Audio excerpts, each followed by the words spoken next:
Hi, and welcome to the Women Beryl YouTube channel. My name's Steve, and we're about to go straight into part 3 of Keri's interview. If you haven't seen parts 1 and 2, I suggest you check those out first, maybe. And if you like the channel and what it stands for, please subscribe, turn on your little notification bell, and like the videos. And please leave any comments under the videos, specifically maybe any questions you'd like me to ask the ladies in future interviews. That'd be super helpful. Thank you very much.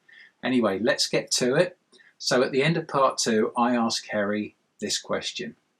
How do you feel about men fixing women? Let's see what she has to say. If you have a partner that has that's comfortable being with someone that's crying and holding space, then that need to fix isn't there so much. But if you're with someone that wants to fix, like if I'm crying about something, or I'm feeling upset about something, for me as a woman, I want to feel the full force of those emotions. I don't want it stopped. So if someone wants to come in and try and fix that, I'm like, it doesn't need fixing. It's not broke. I'm not broken. Because I'm feeling emotional doesn't mean I'm broken. I'm just a female and I'm feeling. And, I just want to feel. And in 5 minutes' time, when it's moved through me, there'll be a freedom and I'll be fine. There's nothing that needs fixing. So when someone wants to fix it, it's like, no, I don't want to be fixed. I'm not broken. Don't fix me. But I think if you've got a partner that is comfortable with seeing women cry or express that range of emotions, their instinct isn't to want to go and fix. They can just literally hold that space. That to me is is a lovely place to be in a relationship, is having the two of you that can hold that space for each other. Whatever you're processing and going through, you can allow the other person to express that without there being the triggering. Or if you are triggered, you can just breathe with it and allow that person to go through their process, and then go for your own. Yeah, that's to me that's like a real conscious relating relationship. That's where I would love to be, in this conscious related relationship, where you can consciously relate to each other, feel safe, fully present. Yeah. Okay, thank you. That's great. I know there's one that I would really like to ask personally, and I'm sure pretty much every other man watching this would like to know the answer to. Women test men. We've heard this all the time. And I've also heard that women are wired to test men. Firstly, is that true? And if it is true, tell me about it. So maybe years ago, I would have tested men. I think what's coming up for me as we're talking about this, it takes me back. I can see the old days where you've got the knights and the jousting knights and the princess, and they've got a battle. They've got to show their devotion and their commitment to this woman. So for me, it almost feels like there's this old programming that comes from like ancient times, of the men have to prove themselves to the woman. So she will ask, I'm going to test you to see if you're really true, if you really want to be with me. And so there's these ways of testing. And I guess years ago, yeah, absolutely, that would have been something I did. Whether we do it consciously, whether it's something we sit down and go, right, I'm going to sit and I'm going to create this test for this man to see if he's worthy. I don't know whether we do it in that level of conscious way. I think maybe we do it with an unconscious programming.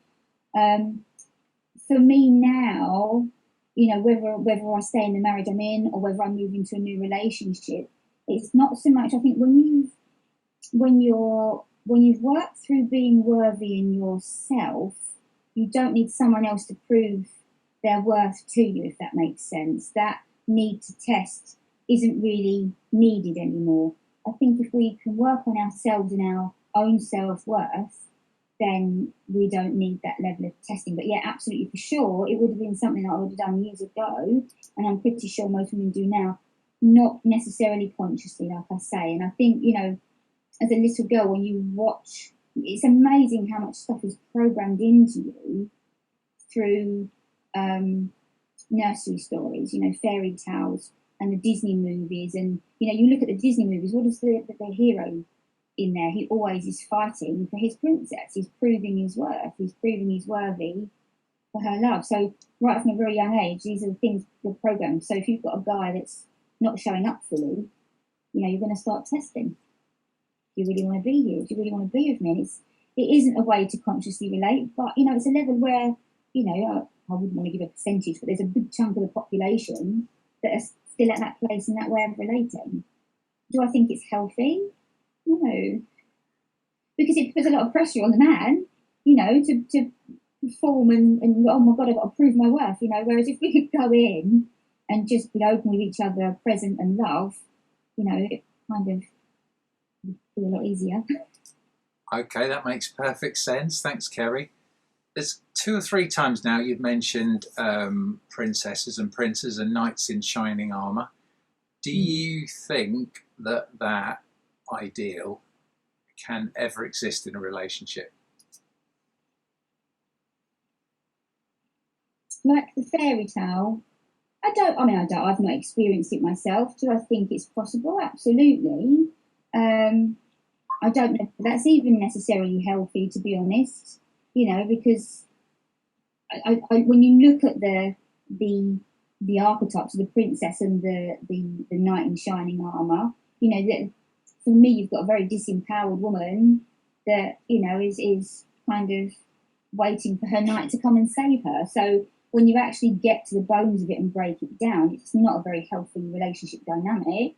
For me, I like to be a very strong, empowered woman that's with a very strong, empowered man that you can, you kind of flow together in that way rather than waiting for someone to rescue me. However, I do also like the feeling of knowing I've got that strong masculine presence that's got my back, that I can lean into, that I can, if I need help with something, I know that I can go, but I need you right now, to support me, or, like a tree falls down in the garden and I've got that man that can go out there and do that. There's that element too. But do I think that the fairy tale princess thing, personally for me, it's not something I would want in a relationship. Could it exist? Absolutely. I think anything can exist if we really wanted to. But do I think it's a healthy dynamic? Not really.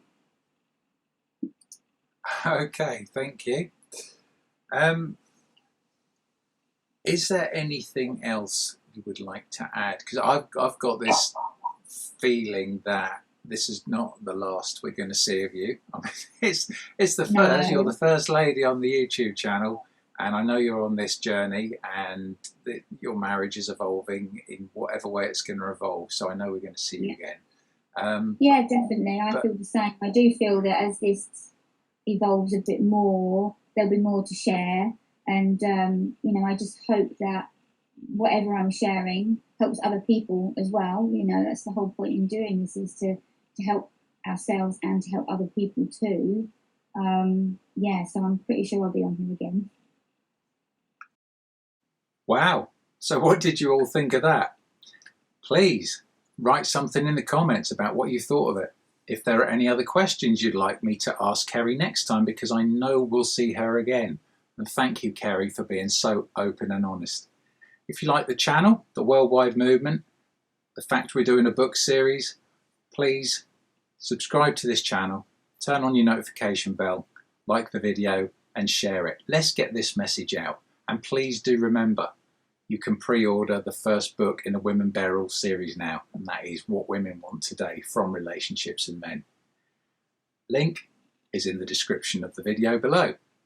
Lastly, and by no means least, if you are a lady that wishes to be heard or has something to say or wants a man to know what is important to you in a relationship, please get in touch. We would love to have you on the channel. Thank you again, everyone, for your support. It's much appreciated. Take care. Love and hugs. Stay blessed.